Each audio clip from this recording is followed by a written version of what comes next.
biggest of all time. And they said, shut up, Matt. Stop talking. Well, I hope you're happy as I just stopped talking. Matty out. That was legendary Boston radio host Matt Siegel abruptly signing off from this morning's show on Kiss 108 after he said he was told to stop talking about Demi Lovato. Yeah, Matt Siegel, known for his popular morning show, Matty in the Morning, he's the Matty in that, was commenting on the recent announcement made by Demi Lovato, who now identifies as non-binary and has changed pronouns from she, her to they, them. Siegel spoke today about not understanding the use of those pronouns, to which he says management told him to tone it down. He then went on a rant, part of which you just heard there, before he stormed off his own show. And this is big news because Matty has been a fixture on Boston radio for 40 years. And as you can imagine, this is eliciting a lot of reaction from a lot of local listeners. But it also opened up a really important conversation that we here on the 10 thought was necessary to explore. And tonight we're going in depth on what non-binary means, how we could all better understand it, and what happens next for this top-rated local morning show. That's our starting point tonight. Over the past year and a half, I've been doing some healing and self-reflective work. And through this work, I've had the revelation that I identify as non-binary. With that said, I'll officially be changing my pronouns to they, them. Now, we have to begin with today's big announcement from Demi Lovato, who revealed this morning that they are now non-binary. Demi went on to say changing their pronouns best represents the fluidity they feel in their gender expression. They will also have special guests on their 4D with Demi Lovato podcast to explore what non-binary means for each individual person and how things may look for people going through a similar journey. Demi posted the clip on their Instagram page, writing, "Today is a day I'm so happy to share more of my life with all of you," and told their fans to keep living their truths.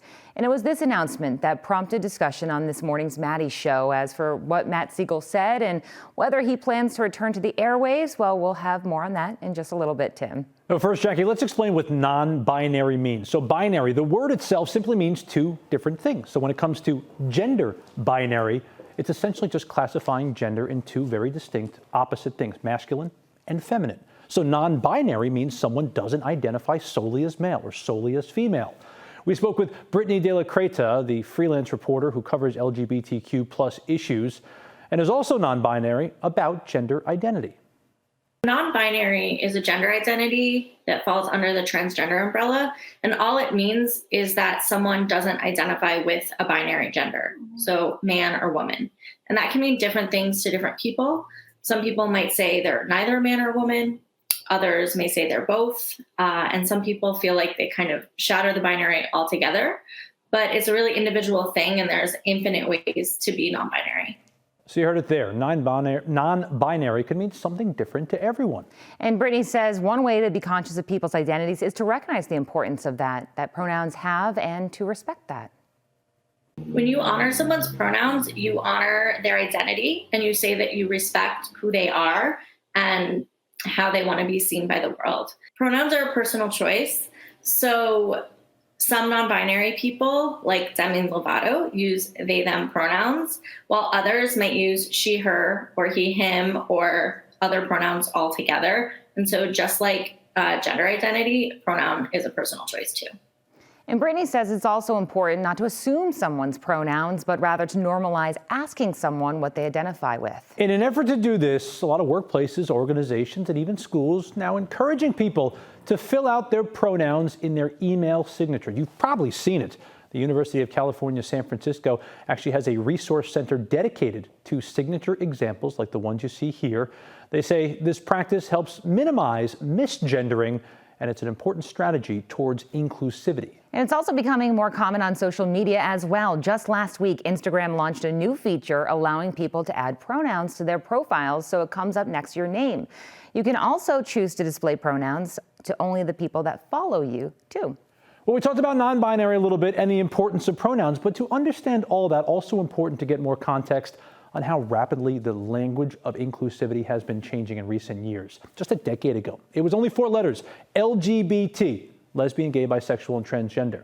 But as time changes and attitudes shift, it was clear that there were a lot of different identities that didn't fit within those 4 letters. So there were more letters adopted to be more inclusive. For example, Q, which according to LGBTQIA+ info represents queer or questioning. There's also I for intersex, A for asexuality, and it could also stand for ally as well. And then you have the plus symbol that stands for all other sexes, sexuality, and genders that might not be included. And a decade isn't that long of a time, so not everyone may be up to date on their own understanding of these issues. So we asked Brittany about this, and they admitted it can be confusing, but it's a learning process for everyone. And for those who strive to be allies, it's important to try to be inclusive every day. For people for whom using they, them pronouns for someone is new, they're gonna mess up. It's not new for me, and I still sometimes mess up, and it's totally okay. And when that happens, you just apologize and move on and try to get it right the next time.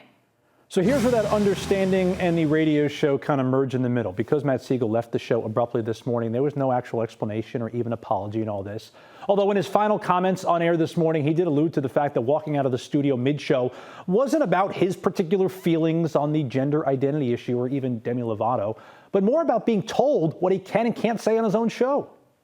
And by the way, it's a joke, the whole binary thing. I don't care what Demi Lovato does. Now, Siegel told our Catherine Sotnick that he plans to be back on the show tomorrow morning to explain more about his comments this morning. He also says he's got an obligation to his team to do just that. We should also note NECN has a content partnership with Kiss 108's owner, iHeartRadio. We did reach out to the company for comment today, but have yet to hear back. And in such politically charged climate like we are in now, plenty of people we have seen have actually lost their jobs and careers for controversial comments. And often there are some people who say that this is protected free speech. And in the United States, people have the right to say whatever they want, no matter how offensive. And we asked NECN legal analyst Michael Coyne about this, and he says that doesn't apply in this situation. Freedom of speech doesn't mean freedom free from consequences of our speech. And that's what we're looking at here. The fact is you can say whatever you like, but many companies have code of conduct policies that dictate what you can and can't do outside the workplace or even in the workplace with respect to your speech. Now we want to bring in NECN Sue O'Connell now. Sue, you worked with Matty in the 80s when you were the music director for Kiss 108, so you know his career, you know the radio industry. Were you surprised by his reaction? No. Matty's been threatening to quit for as long as he has been on the air. He hates management telling him what to do. And look, he's getting some heat for what he said about being the most successful radio broadcaster in Boston, but the reality is he may be one of the most successful radio broadcasters in America. So maybe he has some good instincts about comedy, maybe not in this particular instance, but he's exceptionally successful. Look, in the 1980s, in the last century, when I worked with him, we were doing a Springsteen ticket giveaway, and it was complicated, and I tuned in the morning, and he was doing it wrong. So I called him on the studio hotline, wanted to give him a little direction, read the memo to him, and he hung up on me. So there's nothing surprising about Matty not listening to management. Tim? Sue, is this part of his personality that he just created for the show? The storm out, the comments, all of this, everything that happened this morning? No, it's not his showbiz personality. It's actually his personality. He joined Kiss 108, right, from WBCN, which used to be a big rock station. And at the time, Kiss was mostly a disco station that played some top 40 records. And all Matty did when he was on the air when he started was complain about how bad the music. So he was in heaven like when he got to play a Jackson Browne song. So it's like the billboards you see all around town say, it's just Matty being Matty. This is his personality. He likes to be a little confrontational and oppositional. It's just his personality on air and off. Jackie? We know that confrontation and oftentimes complaining will get you in a little bit of hot water. Yeah. And that's happened over what he said over the years. Yeah, this is not the first time, Sue, that he's had some fallout from something he said. Yeah, I don't think, he's upset right now again because he was being told about what he could say, not so much about Demi Lovato and their gender expression. It's coming off of a period where he had been very critical of Donald Trump and Donald Trump's administration, and Matty has for decades not been very political. Matty says he got pushback from management about his comments about Trump. And now I think he doesn't feel like he wants to give management more room to continue to tell him what he can and cannot talk about. He styles himself like one of the late night talk show hosts. So, no one tells Bill Maher what to say. And I think, Matty just doesn't want to have people tell him what to say. Listen, no one's talked about Matty this much since his 40th anniversary. So I hope he's going to send Demi Lovato a check for all the publicity that he's getting. Absolutely, and I have a feeling there'll be a lot of people tuning in tomorrow. His show starts at 5 a.m. People want to know what is he going to say? Is he going to apologize? Is he not going to apologize? What is going to happen here? The great thing about Sue, not only she has a lot of insight on all this kind of stuff, great stories all day about her days back in the radio days, even pictures she was sharing with us, and wonderful haircuts and records there. Yeah, you wish you were in our meeting earlier today. But